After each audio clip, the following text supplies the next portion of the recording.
So if you are planning a Camino or any long distance hike, what do you think is the most important piece of equipment that you need to get and make sure fits you well? I think most people would agree it is footwear. But what to get? There are so many choices. That's what we're going to be talking about this week.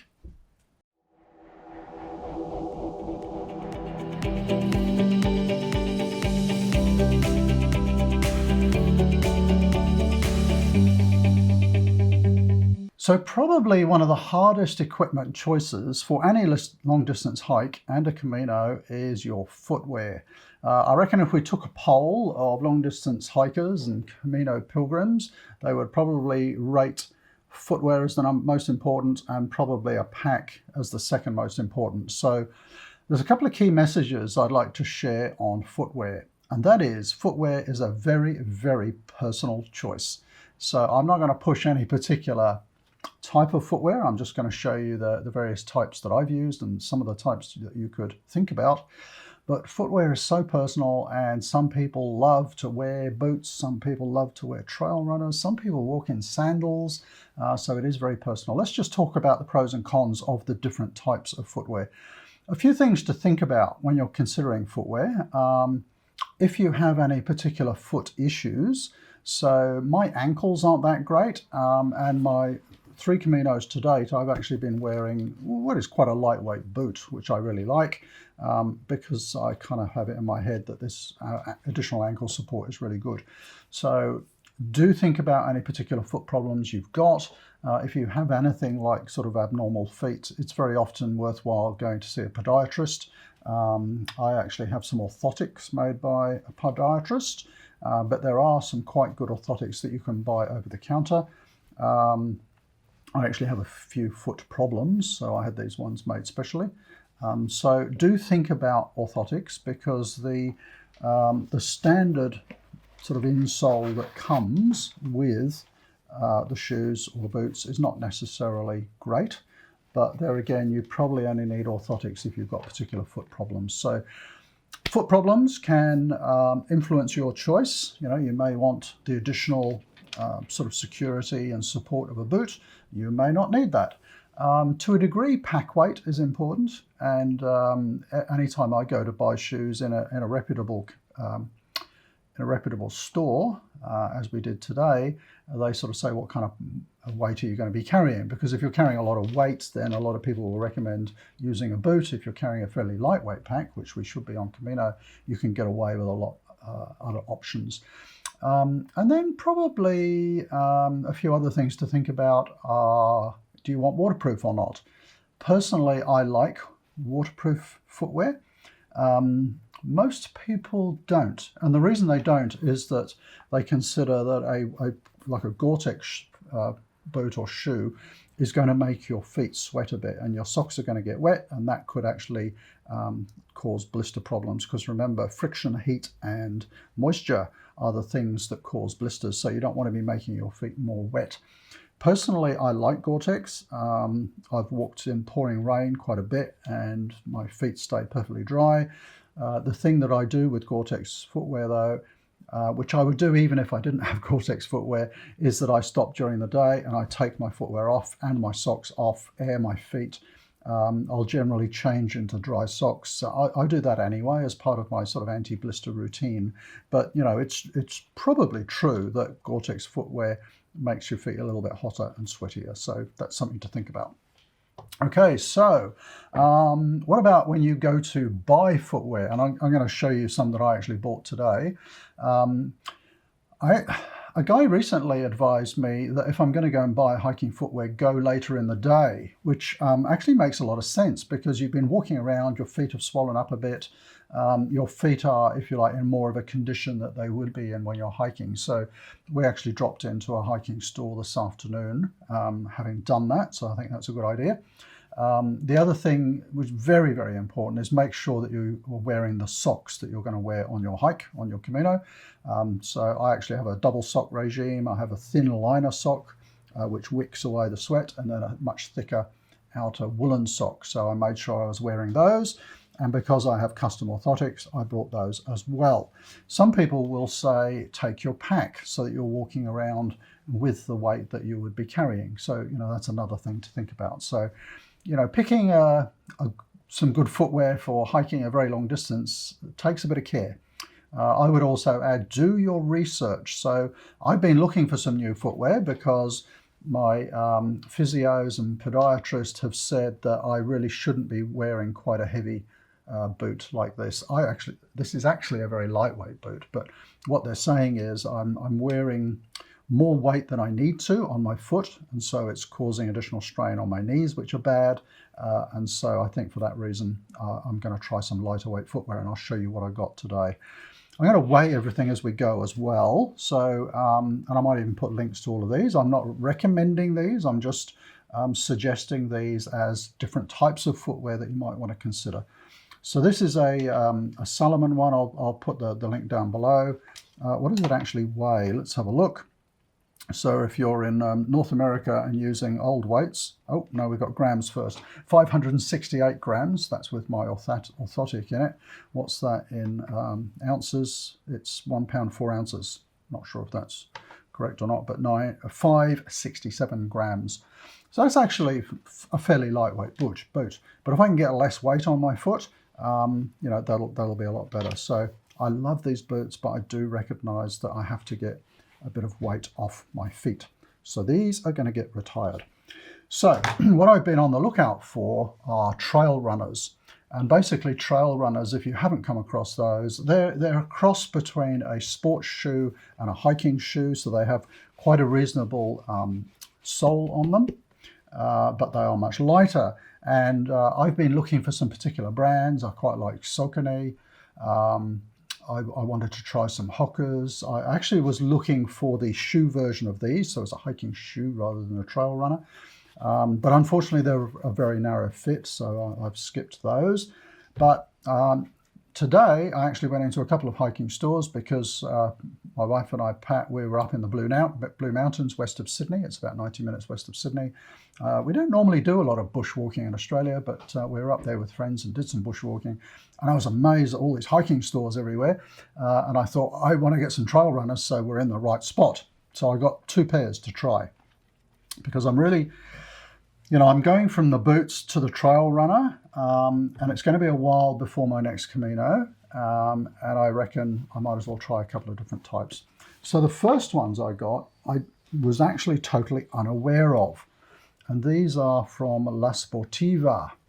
And this is a little bit more of a hiking shoe than a trail runner. I'll put a link down below because foolishly I've come in without the box. I'm not sure exactly what it's called.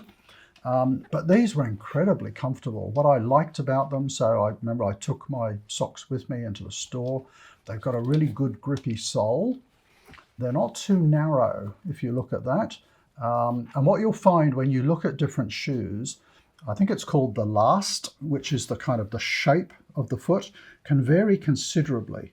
So these are actually quite similar. But some you'll try and they feel very narrow, and some you'll try and they'll feel quite wide. This one actually felt really good. It felt, even though it's a shoe rather than a boot, I had a lot of good support over the whole foot and particularly around the ankle. I liked that. They happen to be Gore-Tex, so that ticks a box. They do have, I think, what do you call it? A rock plate in it. And the rock plate is basically, it's generally a layer of plastic, hard plastic, just to stop pointy rocks coming through. So they don't sort of twist too much that way.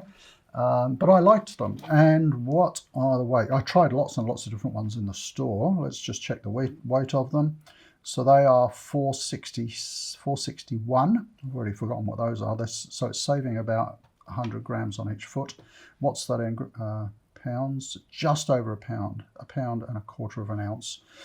So I am saving a little bit of weight. I've already forgotten what my boots are. So that's 569 was the boot, and this shoe is 460. So I'm saving 100 grams per foot, which is not bad.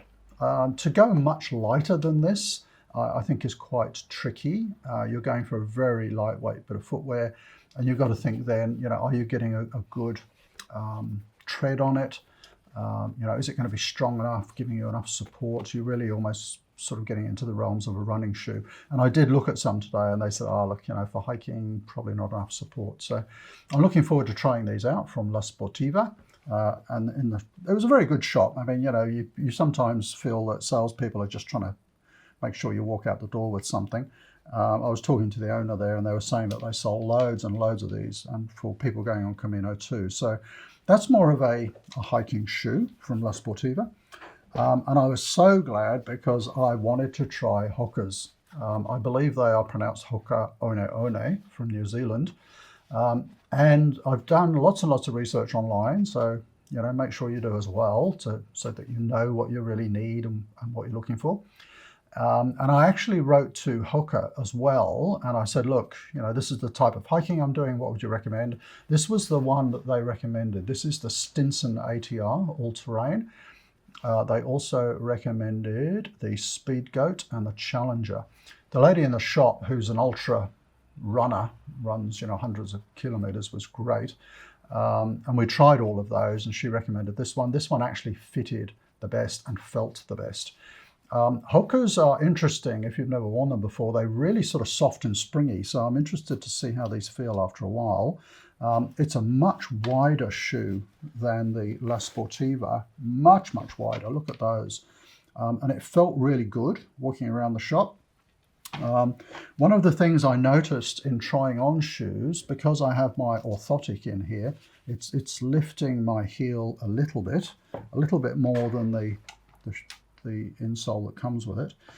And I was finding on a couple of styles of shoes that my heel was kind of coming up out of that heel cup a little bit. And also one of the things I was finding, I was going for a shoe that was probably a little bit too large for me, and I was finding walking around the heel was lifting, so those are not good signs. The other thing to look for, of course, is to make sure that you've got lots of space in front of your toes. And most of the sales staff seem to sort of say, look, you need at least one finger between the end of your toe and the shoe. Very important because if you're coming downhill and if your foot's slipping forward, you're going to bang your toenails and you're going to lose your toenails. I think that's happened to most people who've done long distance hiking. So I go for at least a finger of space at the end of my toes. The lady in this last shop was actually pointing out, of course, that even though your feet swell when you've been walking long distances, they don't swell lengthwise, they swell widthwise. So really important to make sure you get a good width. Because I wear a custom orthotic and I have a double sock regime with the thin inner sock and the thick outer sock, a thin shoe really doesn't work for me. So these felt really comfortable. The LaSportiva felt really comfortable. They look slightly narrower. So I'm going to be trying these out over the next few weeks and we'll see how we go. I suspect, even just look at the width at the back there, the Hokas really are a lot wider. I suspect the Hoka will come in front. I don't know why, but I just have this feeling that because they're so soft and springy, I don't know how that's going to feel after a while.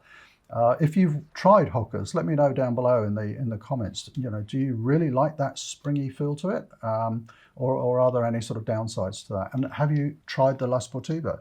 And down below I'll put exactly which model this is. My apologies for not knowing which one it is. So that's kind of a hiking shoe, kind of a little bit more robust than a trail runner. This is much more of a trail runner. And then of course you can go lighter weight than that still. How much does the Hoka weigh? Let's just have a look.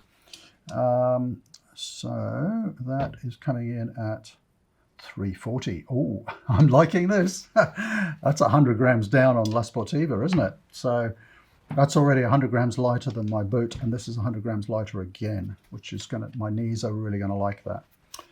Okay, and then of course there's loads and loads of other options. One that I have mentioned before, of course, are sandals. And quite a few people actually like to walk their Camino in sandals. I carry sandals as my backup footwear. So in the evenings, I basically wear these. If it's cold, I even wear them with socks. Very un-Australian, I know. But I like my feet to breathe in the evenings. And so I'll wear sandals in the evenings because I don't want to be wearing my hiking footwear. And as with all things Camino or long distance hiking, you want to try and make sure that anything you're carrying has more than one use. So the reason I've gone for these quite heavy Teva sandals is that they have, the Vibram soles. If I had a problem with my feet, which meant that I couldn't wear my regular footwear, I could wear these. So that's where they have that double use. Now, they're not particularly light. Let's just have a look. 289. So they're another 100 grams lighter again than the Hokas.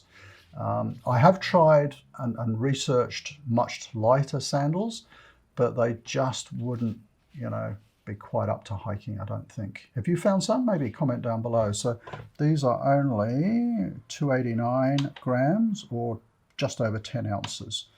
I think to go much lighter, and I've looked for lighter, I just wouldn't be comfortable hiking in them.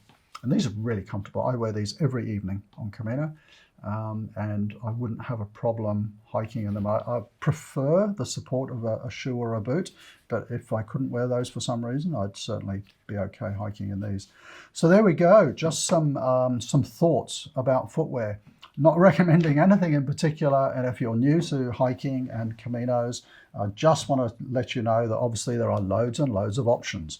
If you want a boot, go for a boot. I'm not sure the older style leather boots are really so good these days. They can get wet. They're hard to dry out. If you dry them out too quickly, they can shrink. So these are fairly lightweight, very, very comfortable. When I first got a pair of these 5 years ago, and they felt like bedroom slippers. They're really nice, but they are just a little bit heavier. So $5.70 per boot, but love them. And then you've got all varying ranges of shoes as opposed to boots. So you've got some which are more robust, more like a hiking shoe. And then you've got the much lighter weight ones, which are more like a trail runner. And then you've got lighter again, which is more like a running shoe. I don't think I'd want to go much lighter than this. This has really good support. I love the wide fitting. Feels really solid when I'm walking in it. And then ultimately, of course, you have the sandals. So let me know down below, what do you like? Boots, hiking shoes, trail runners, running shoes, sandals? The choices are endless. The main point of this video was really just to show you that there are loads and loads of different choices. And, don't rush into a purchase. Don't rush into a purchase because there are so many options. Do your research, really consider what's going to be the best option for you. Do you need additional support? So is there anything really wrong with your feet that you need to take into account? Are you carrying a really heavy pack? All of those things, because there's an option, to meet every requirement. So there we go. I hope that's of interest. I'm not a footwear expert, but by all means, ask questions and I can share what I've learned through my brief knowledge of walking 3 Caminos. And I can certainly keep you up to date on how my trials are going with these ones. I'm really feeling the Hokas are going to be good. But thanks for watching, and do comment down below. What's your particular choice of footwear for long hikes or Caminos? Do you like boots, hiking shoes, trail runners, sandals? Love to hear. Thanks for watching, and see you next week.